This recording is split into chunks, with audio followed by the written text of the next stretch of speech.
The pregnancy test sits on the marble countertop like an accusation. Maya's hands shake as she stares at the pink lines that have just rewritten her entire life. The Seattle rain drums against the bathroom window, each drop echoing the frantic rhythm of her heart. 6 weeks. She's been carrying this secret for 6 weeks, and now there's no denying it anymore. Her phone buzzes. Daniel's name flashes on the screen, and guilt crashes over her like a cold wave. "Hey, beautiful." His voice carries that familiar warmth, tinged with exhaustion from another 16-hour day at the architectural firm. "Just wanted to hear your voice before the client dinner. How was your day?" She closes her eyes, pressing her back against the cool bathroom wall. "Good. Quiet. The Morrison wedding went perfectly." Each word feels like broken glass in her throat. "I'm sorry I haven't been around much. This Singapore project is eating me alive, but once it's done, Daniel." The name comes out as barely a whisper. "What is it? You sound nothing." "I'm just tired. Long day." A pause. She can picture him in his downtown office, sleeves rolled up, tie loosened. Those intense brown eyes studying blueprints the same way he once studied her face. In the morning light. "Maya, we need to talk when I get home. Really talk. I know I've been absent, and I know that's not fair to you." Her free hand instinctively moves to her still flat stomach. If only absent was the worst of their problems. "Of course, I'll wait up." After she hangs up, the silence in their Capitol Hill townhouse feels suffocating. She walks to the living room, where framed photos mock her from every surface.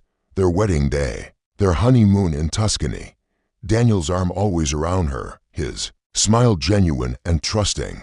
The photo that makes her stomach clench sits on the mantel. Daniel with his arm around Ethan. At last year's 4th of July barbecue, both brothers laughing. The family resemblance unmistakable in their dark hair and strong jawlines, before everything went wrong between them. Before Ethan's gambling debts and lies drove a wedge through their family.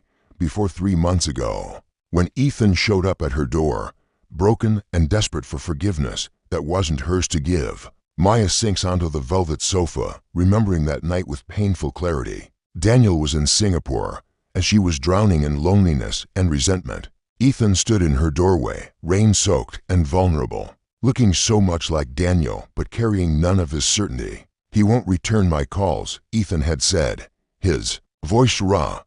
"But maybe if you talked to him, she'd let him in."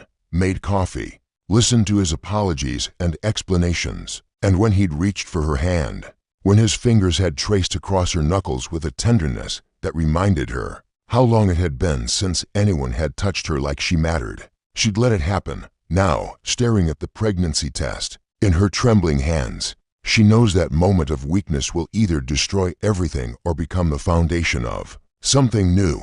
The baby growing inside her deserves a father who'll be present, who'll love unconditionally. Daniel could be that father. She'll make sure he never knows the truth. Her phone buzzes again. A text from an unknown number. "Maya, we need to talk. It's important." Ethanch deletes it without responding, just like she's deleted every message he's sent for the past 2 weeks. Some secrets are worth keeping, and some bridges are worth burning. Outside, the rain intensifies, washing the city clean. Tomorrow, she'll start building a new story. Tonight, she'll practice telling it until it feels like truth. The law office smells like leather and expensive cologne. Nothing like the intimate spaces where Maya usually meets her clients. She sits beside Daniel on the burgundy sofa, her hand resting in his, trying not to flinch at his touch. "So you're interested in adoption paperwork," Attorney James Morrison says, shuffling through documents. "For legal protection, as you mentioned on the phone." Maya nods, her prepared speech ready. "We've been trying for so long, and with Daniel traveling, so much for work.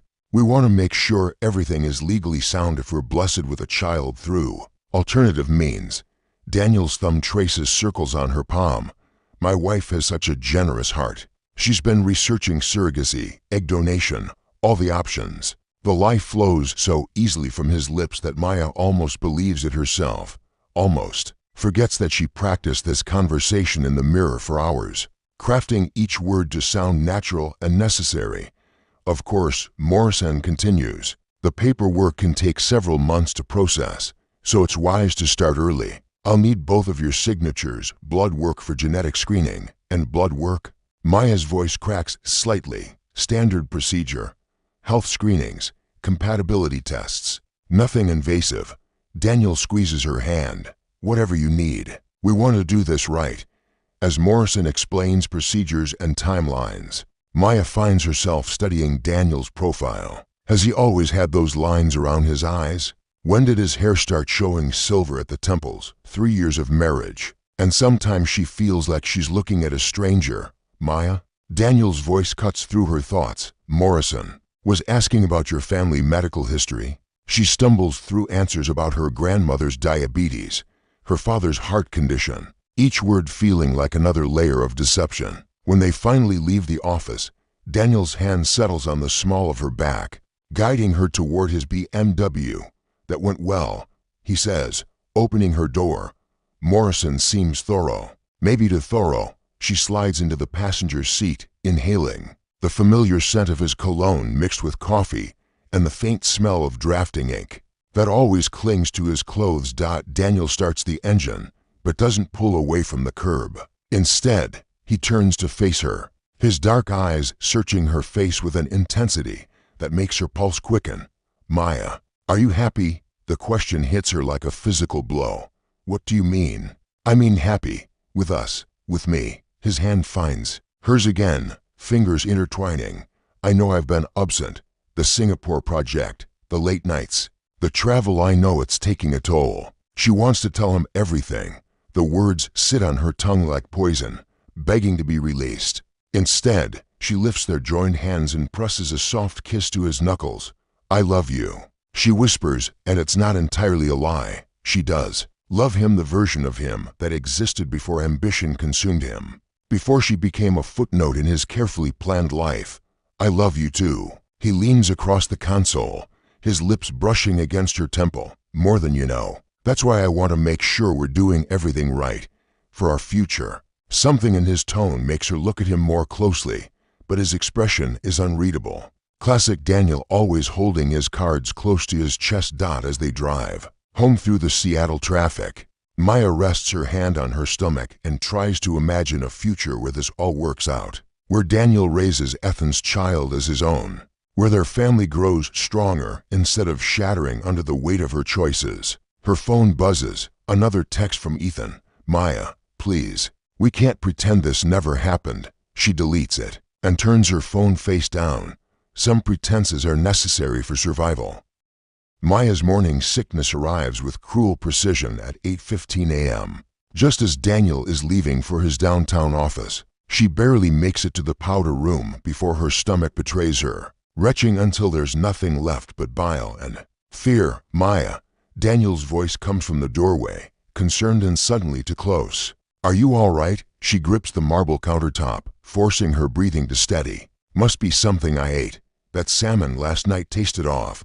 His reflection appears behind hers in the mirror, tie half knotted, coffee mug in hand. For a moment, she sees something flicker across his face, not concern, but calculation. It's gone so quickly she might have imagined it. Maybe you should see Dr. Chen, he says, his hand settling on her shoulder. You've been tired lately too. The touch that once comforted her now feels like a trap. I'm fine, really. Just need some crackers and ginger tea. He studies her for a long moment, then nods. I'll pick up some of that tea you like on my way home. The one from Pike Place Market. After he leaves, Maya sinks onto the living room sofa, pressing her palms against her eyes. The morning light streaming through their floor-to-ceiling windows feels too bright, too exposing. She's 10 weeks along now, and the secret is becoming impossible to hide. Her phone rings. Ethan's name flashes on the screen for the 3rd time this week. This time, she answers. What do you want? She whispers, even though she knows Daniel is halfway to his office by now. To talk, to understand what's happening. His voice sounds strained, unfamiliar. I saw Daniel yesterday, at the coffee shop on Pine Street. Maya's blood turns to ice. So he was with someone, a private investigator. Maya, I heard them talking about background checks and DNA testing. The room spins around her. She grips the sofa arm, forcing air into her lungs. That doesn't mean anything. His firm does security clearances for international projects. He mentioned your name. The words hang between them like a death sentence. Maya closes her eyes, remembering Daniel's hand on her back at the lawyer's office, the way he'd agreed so readily to the blood work, that calculating look in the mirror this morning. Maya, what did you tell him about the baby? There's no baby. She lies automatically. The words bitter on her tongue. Don't. Ethan's voice cracks. Please don't lie to me too. I know you're pregnant. I've known for weeks. How could you possibly? Because I've been watching, following, trying to understand why you won't return my calls. Why you're pretending that night never happened. A pause. I saw you coming out of Dr. Chen's office last Tuesday, the prenatal specialist's office. Maya feels the walls of her carefully constructed story crumbling. Ethan, is it mine? The question she's been dreading sits in the silence. Between them, she thinks of Daniel's hand on her shoulder this morning, the private investigator. The blood work Morrison requested. I have to go, she whispers. Maya, wait. We need to figure this out together. Whatever game Daniel thinks he's playing, we can. She hangs up and immediately turns off her phone. But the damage is done. If Daniel suspects, if he's investigating, then everything she's worked to protect is already lost. The house that once felt like a sanctuary now feels like a cage. Every family photo seems to mock her, every shared memory tainted by what she's done. She walks to the kitchen island where Daniel leaves his work laptop sometimes, then stops herself. If he's truly investigating, looking through his things will only make it worse. Instead, she makes ginger tea with shaking hands and tries to plan her next move. But for the first time since this nightmare began, Maya realizes she might not have a next move. Some games are rigged from the start, and she's only now beginning to understand the rules. The manila envelope sits on Daniel's side of the bed like a loaded gun. Maya discovers it when she's putting away laundry, her hands trembling as she recognizes the letterhead. From Morrison's law office, the flap is sealed, but she can feel the thickness of documents inside, the weight of whatever truth Daniel has been constructing while she believed she was controlling the narrative. Maya, his voice floats up from downstairs, warm and casual. Dinner's ready. She shoves the envelope back under his pillow and forces her feet to carry her downstairs, each step feeling like a march toward execution. Daniel stands there, kitchen island, to plates of pasta artfully ranged, a bottle of wine open and breathing. You cooked, she manages, surprised by how normal her voice sounds. Figured we could use a quiet night together. He pulls out her chair, his hand brushing her shoulder as she sits. How are you feeling? Better than this morning. The concern in his voice sounds genuine, but Maya can't shake the memory of that envelope upstairs.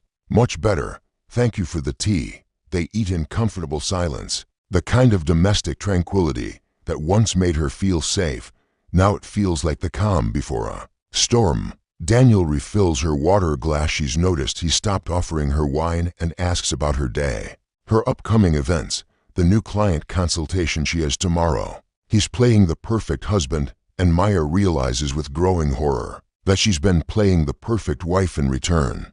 Both of them dancing around the truth with practiced precision. I spoke with Morrison today, Daniel says casually, twirling pasta around his fork. The paperwork is moving along nicely. Maya's appetite vanishes completely. Good. That's good. He mentioned the blood work came back. Everything looks perfect. Daniel's eyes meet hers across the table, and for a moment, she sees something predatory in his gaze. Amazing what modern science can tell us, isn't it? The pasta turns to ash in her mouth. What do you mean, no? Just that genetic testing has come so far. They can determine paternity now with just a small sample. Sometimes, even before a baby is born. He takes a sip of wine, never breaking eye contact. Fascinating stuff. The words hit her like physical blows. Maya grips her water glass so tightly she's surprised it doesn't shatter. Daniel, I love you. Maya. The words are spoken with such gentleness that they feel like a knife between her ribs. I need you to know that. Whatever happens next, I want you to remember that I loved you. Her phone buzzes on the counter, a text message. Daniel reaches for it before she can stop him, his expression shifting as he reads the screen. Ethan wants to meet you tomorrow, he says quietly, at the coffee shop on Pine Street. 2 o'clock. Maya's world tilts sideways. I don't know why. Because he's the father. Daniel sets her phone down with careful precision. Because you've been lying to me for months, thinking you could make me raise his child as my own. Because you both believed I was too stupid or too absent to figure it out. The confession she's been rehearsing dies in her throat. There's no point in denying what he already knows. No way to salvage what's already been destroyed. How long have you known? She whispers. Long. Enough. Daniel stands, moving to the window that overlooks their small garden. Long enough to make arrangements, to ensure that when this all comes out, I won't be the one left with nothing. What arrangements? He turns back to her, and the man she married is gone, replaced by someone calculating and cold. You'll find out tomorrow. Both of you will. Maya realizes she's been playing checkers while Daniel was playing chess, and the game was over before she knew it had begun. The coffee shop on Pine Street buzzes with afternoon energy, but Maya feels isolated in a bubble of dread. She arrives 15 minutes early, choosing a corner table where she can see both entrances, her hands wrapped around a mug of tea she can't bring herself to drink. Ethan appears first, looking haggard and desperate. He's lost weight since she last saw him, his usually confident demeanor replaced by something raw and uncertain. He slides into the seat across from her, his eyes immediately searching her face. Thank you for coming, he says quietly. I wasn't sure you would. I didn't have much choice. Maya's voice sounds hollow even to her own ears. He knows, Ethan. About the baby, about us. Ethan's face goes pale. How much does he know? Everything. She lifts her mug with trembling hands. The blood work, the paternity test. He's been planning something, and tomorrow, you both learn what happens when you betray family. Daniel's voice cuts through their whispered conversation like a blade. He approaches their table with measured steps, carrying a briefcase and wearing the same suit he wore to their wedding. The irony isn't lost on Maya. He takes the remaining chair, settling between them with an almost casual authority. Ethan, Maya, thank you both for coming. Daniel, let me explain, Ethan starts. But Daniel raises a hand to silence him. No need. I understand perfectly. Daniel opens his briefcase, removing a stack of documents. You see, I've spent the last 2 months learning some fascinating things about genetic testing, about legal paternity, about financial responsibility. He slides a document across to Maya. These are divorce papers. You'll notice that custody of Emma goes to me, along with the house and all marital assets. The prenup you signed was quite thorough. Maya stares at the papers, the words blurring through tears she refuses to shed. Emma will have a stable home with her actual father, me, while you. Daniel turns to Ethan, sliding him a different set of papers. You get to be a daddy, brother. Congratulations. Ethan's hands shake as he reads. Paternity acknowledgement. Child support calculations. What is this? Your responsibility. See, once the baby is born, you'll be legally established as the father. Maya can't pass the child off as mine because, well, science. And since you're unemployed and living in a studio apartment, the court will likely award primary custody to the more stable parent. You can't, Maya whispers, finally understanding the scope of Daniel's revenge. I can. I have. Daniel's voice remains calm, clinical. Ethan owes significant gambling debts to some very unforgiving people. Child support will be garnished directly from any future earnings. Maya, your event planning business relied heavily on my professional connections and financial backing. That ends today. The coffee shop continues its cheerful buzz around them. While Maya's life disintegrates, she thinks of Emma, their 4-year-old daughter who adores Daniel, who has no idea her family is about to shatter. The beautiful thing about revenge, Daniel continues, is that it doesn't require anger, just patience, and I've been very patient. Ethan finally speaks, his voice barely audible. What about the baby, this innocent child? For the first time, Daniel's mask slips. Maya sees a flash of genuine pain cross his features. The baby will be fine. Children adapt, but they deserve parents who put them first, who don't lie and cheat and scheme. His eyes meet Maya's, something neither of you seem capable of. Maya reaches across the table, her hand brushing Daniel's. We can fix this. We can. He pulls away. No, Maya, we can't. You made your choice the night you let him into our home. Now you both live with the consequences. Daniel stands, closing his briefcase with a decisive click. The papers need to be signed by Friday. I suggest you both find lawyers. As he walks away, Maya realizes that love and betrayal aren't opposites, they're two sides of the same devastating coin, and she's been playing with currency she never truly understood. The game is over. Daniel has won, and she's only now learning the real rules.